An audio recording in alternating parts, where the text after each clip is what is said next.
প্রাকৃতিক দুর্যোগের জেরে ভাঙনের জেরবার বাংলার অন্যতম পর্যটন কেন্দ্র বকখালি এবং সেই ভাঙন আটকাতে শুরু হয়েছে বাঁধ নির্মাণের কাজ। আর বাঁধ নির্মাণের জন্য ব্যবহার করা হচ্ছে সমুদ্রের পলি ও বালি।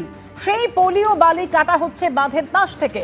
তবে অভিযোগ, প্রতিদিন পেলোডার দিয়ে বঙ্গোপসাগরের তীর থেকে দেদার পলি বালি কাটা হচ্ছে। পলি বালি নিয়ে যাওয়া হচ্ছে ট্রাক্টর ভরে, এমনই অভিযোগ করছেন স্থানীয় বাসিন্দারা।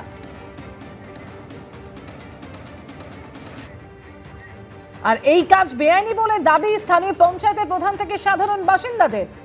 বেআইনি কাজ আটকাতে গণস্বাক্ষর করে বিডিও বিএলএলআরও থানায় অভিযোগ দায়ের করা হয়েছে।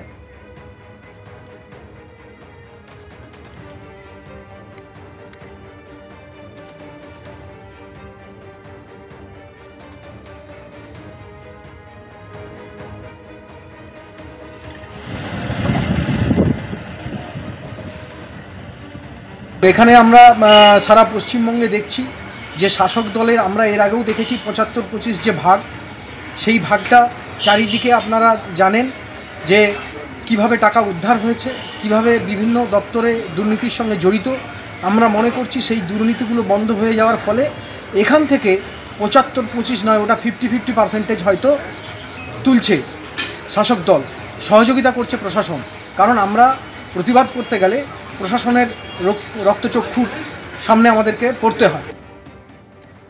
আবাস যোজনায় এক ওয়ার্ডের টাকায় অন্য ওয়ার্ডে বাড়ি বানিয়েছেন। শুধু তাই নয়, সেই বাড়িতে খুঁড়েছেন হোমস্টে। টাকি পুরসভার রেশন ডিলারের বিরুদ্ধে অভিযোগ উঠেছে। পুরসভা এলাকায় এই অনিয়ম কারো নজরে পড়েনি। প্রশ্ন উঠতেই পুরসভার সাফাই, হোমস্টের অনুমতি নেই, বাড়ি মালিককে নোটিশ দেওয়া হয়েছে।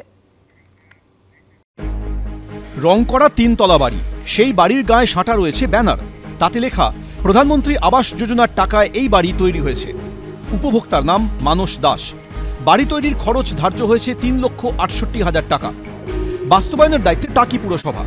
এই ৩ তলা বাড়িতেই চলে ইচ্ছে ডানা হোমস্টে। আবাসের বাড়িতে হোমস্টে, টাকিতে বেনিয়মের অভিযোগ।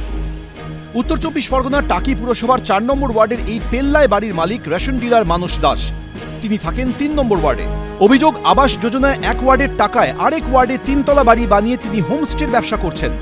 শুধু তাই নয়, পুরসভা দোতলা বাড়ি তৈরির অনুমতি দিলেও তিনি ৩ তলা করেছেন।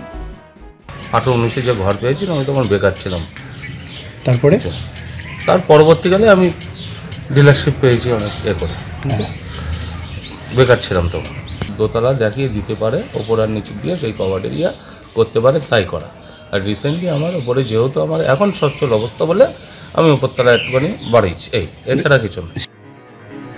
প্রতিবেশীদের দাবি, তারা জানেনই না এই বাড়ি আবাস যোজনার টাকায় তৈরি হয়েছে। এই তো গত বছর থেকে করছে। ওই দেখুন কোনায় পোস্টার না, আমি দেখিনি। প্রধানমন্ত্রী যে আবাস যোজনা, সেই আবাস যোজনার ঘর নাকি এটা? তিনি কি গরিব মানুষ? আমি জানি না, আমি সেটা কি করে বলবো বলুন তো। আচ্ছা আচ্ছা। উনি হচ্ছে রেশন ডিলার, এটা আমি জানি। ওনার বাবার ছিল রেশন ডিলার, সেটার থেকে উনি পেয়েছে। অস্বস্তি ঢাকতে টাকি পুরসভার সাফাই, মাস ৩ আগে বেআইনিভাবে হোমস্টে চালানোর জন্য নোটিশ দেওয়া হয়েছে বাড়ির মালিককে। যখন ঘর পেয়েছে 2019 সাল, আমার কাছে সমস্ত তথ্যটা আছে, পেপারস আমি দিয়ে দিতে পারি।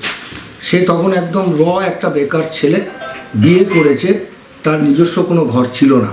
পৌরপ্রধান হিসেবে আমার কাছে একটা বিষয়টা বাজে লেগেছে যে সে তার উপরে আর একটা তালা বাড়িয়ে টিনের শেড দিয়ে সে এখানে একটা হোমস্টে নাম দিয়েছে, যেটা আমাদের পৌরসভার কোনো পারমিশন নেই, তার কোনো ট্রেড লাইসেন্স নেই।